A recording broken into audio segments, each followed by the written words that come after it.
să-mi dau. Ok. Bună, guys. Astăzi vreau să mă joc aparent. Doamne. Da, Doamne, măcar să nu mai aflu că vine ceva și sunete ciudate că eu ies și resetez telefonul. Nu se poate. Deci asta mi se întâmplă des pe Minecraft. Să vă explic cum.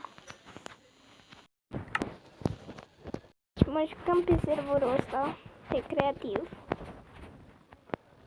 Dau pe el și mi se pare atât de creepy când intru pe noapte. Du-te.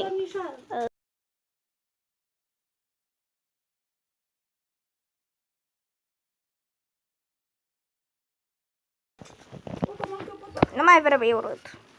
Cred că asta nu o să pun pe YouTube.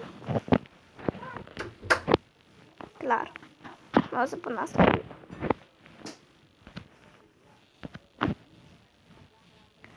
Deci să știți că eu cenzurez ce a spus mama. What the fuck, iarăși? Nu! Nu de așa de